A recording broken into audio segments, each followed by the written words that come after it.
یہ صرف کسی جنگ کی کہانی نہیں ہے، یہ 1000 سال پرانے خواب کو پورا کرنے کی داستان ہے۔ ایک ایسے شہر کی کہانی جسے حاصل کرنا نسلوں کا خواب تھا، ایک ایسا شہر جو تہذیبوں کے سنگم پر کھڑا تھا اور جس کی فتح دنیا کی تاریخ بدل سکتی تھی۔ تو سب سے پہلے ایک سوال پر غور کرتے ہیں، آخر وہ کیا چیز ہے جو کسی شہر کو ناقابل تسخیر بنا دیتی ہے؟ یہی وہ سوال تھا جس نے قسطنطنیہ کے دفاع کو جنم دیا، ایک ایسا دفاعی نظام جو صدیوں تک بڑی بڑی سلطنتوں کے سامنے چٹان کی طرح کھڑا رہا۔ اچھا، اس پوری کہانی کا ایک مرکزی خیال ہے سرخ سیب۔ یہ قدیم ترک تصور ہے جو دنیا پر غلبہ پانے کی آخری منزل کی نشاندہی کرتا ہے، اور عثمانیوں کے لیے وہ سرخ سیب قسطنطنیہ ہی تھا۔ یہ صرف ایک شہر نہیں تھا بلکہ عالمی طاقت کی علامت تھا۔ چلیں اب تھوڑا وقت میں پیچھے چلتے ہیں اور دیکھتے ہیں کہ یہ 1000 سالہ خواب آخر تھا کیا؟ کیوں یہ شہر اتنا خاص تھا اور کیوں اس سے فتح کرنا اتنا مشکل سمجھا جاتا تھا؟ ذرا تصور کریں، 1100 سال سے زیادہ کے عرصے میں اس شہر نے 23 محاصروں کا سامنا کیا، 23، اور عثمانیوں سے پہلے صرف ایک بار اس کی دیواریں توڑی جا سکیں، وہ بھی چوتھی صلیبی جنگ کے دوران۔ اور یہ جدوجہد صرف سلطنت کی نہیں تھی بلکہ یہ ذاتی بھی ہو چکی تھی۔ سلطان محمد ثانی کے اپنے والد مراد ثانی اسی شہر کی دیواروں سے ناکام لوٹے تھے۔ تو یہ ایک بیٹے کی کہانی بھی ہے جو اپنے باپ کے ادھورے کام کو پورا کرنے کے لیے پرعزم تھا۔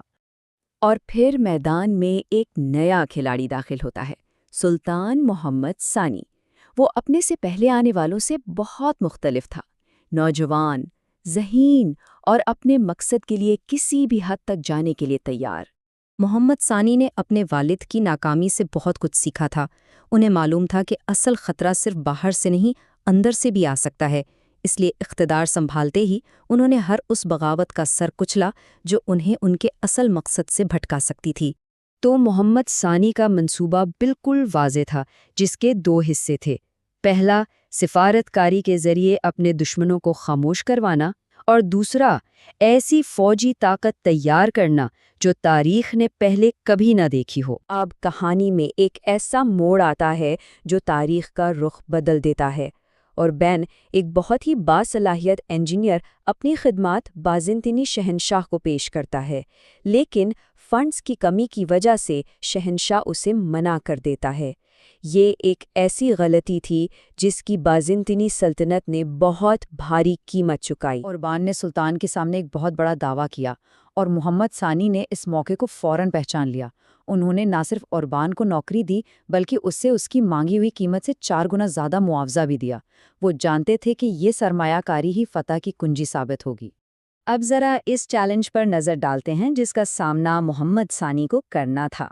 قسطنطنیہ کی دیواریں یہ صرف پتھر اور گارے کا ڈھیر نہیں تھیں بلکہ صدیوں کی انجینئرنگ کا ایک شاہکار تھیں جنہوں نے ہر حملے کو ناکام بنایا تھا۔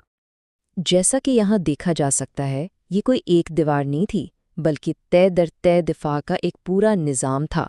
سب سے پہلے ایک گہری خندق، پھر ایک بیرونی دیوار، اور آخر میں ایک بہت ہی اونچی اور مضبوط اندرونی دیوار۔ ہر طے کو اگلی طے کی حفاظت کے لیے ڈیزائن کیا گیا تھا۔ شہر کی جغرافیائی پوزیشن بھی اس کا ایک بہت بڑا دفاع تھا۔ 3 طرف سے پانی، اور سب سے اہم، گولڈن ہارن کی بندرگاہ کے داخلی راستے پر لگی ایک 30 ٹن وزنی لوہے کی زنجیر۔ اس زنجیر کی وجہ سے شہر پر سمندری حملہ تقریباً ناممکن تھا۔ تو اب جنگ کا میدان سج چکا تھا۔ دیکھتے ہیں کہ کس طرح شروع کی ناکامیوں نے عثمانیوں کو ایک ایسی حکمت عملی اپنانے پر مجبور کیا جس کے بارے میں کسی نے سوچا بھی نہیں تھا، اور جس نے تاریخ کا رخ بدل دیا۔ محاصرے کے ابتدائی ہفتوں میں ایسا لگ رہا تھا کہ بازنطینی دفاع پھر سے جیت جائے گا۔ عثمانی توپیں دیواروں کو نقصان تو پہنچا رہی تھیں، لیکن شہر کے محافظ انہیں فوراً مرمت کر لیتے تھے۔ عثمانی فوج میں مایوسی پھیلنے لگی تھی۔ تو پھر وہی بڑا سوال، سلطان اس ناقابل عبور زنجیر کو کیسے پار کرے گا؟ اس کا جواب تاریخ کی سب سے ذہین اور ناقابل یقینی فوجی چالوں میں سے ایک ہے۔ محمد ثانی کا حل کسی کے وہم و گمان میں بھی نہیں تھا۔ انہوں نے اپنی فوج کو حکم دیا کہ وہ بحری جہازوں کو خشکی پر سے گزاریں۔ جی ہاں، خشکی پر سے۔ راتوں رات ہزاروں سپاہیوں نے 70 جہازوں کو ایک پہاڑی پر سے کھینچ کر گولڈن ہارن میں اتار دیا۔ اور بائزنطینی دفاعی نظام کو مکمل طور پر بے بس کر دیا۔ اب کھیل کا آخری مرحلہ شروع ہوتا ہے۔ جیسے ہی عثمانی جہاز گولڈن ہارن میں داخل ہوئے، شہر کی قسمت پر مہر لگ گئی۔ آئیے دیکھتے ہیں بازنطینی سلطنت کے آخری فیصلہ کن لمحات۔ یہ ٹائم لائن آخری حملے کی شدت کو ظاہر کرتی ہے۔ محمد ثانی نے ایک سوچی سمجھی حکمت عملی کے تحت تھکے ہوئے محافظوں پر حملوں کی 3 لہریں بھیجیں، ہر لہر پچھلی سے زیادہ طاقتور، تاکہ ان کی ہمت کو توڑا جا سکے۔ لیکن آخر میں اتنی بڑی جنگ کا فیصلہ قسمت اور بدقسمتی کے 2 چھوٹے سے لمحوں نے کیا۔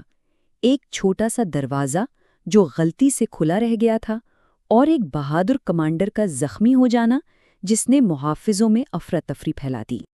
اور بس 57 دن کے محاصرے کے بعد 1100 سال پرانی بازنطینی سلطنت کا سورج غروب ہو گیا۔ یہ ایک ایسا لمحہ تھا جس نے نہ صرف ایک سلطنت کا خاتمہ کیا بلکہ ایک نئے دور کا آغاز بھی کر دیا۔ اس فتح کی خبر نے پورے یورپ کو ہلا کر رکھ دیا۔ وینس سے آنے والے اس اعلان نے سب کچھ بیان کر دیا۔ لا گرانڈے اکیلا ایم مورتا، یعنی عظیم عقاب مر گیا۔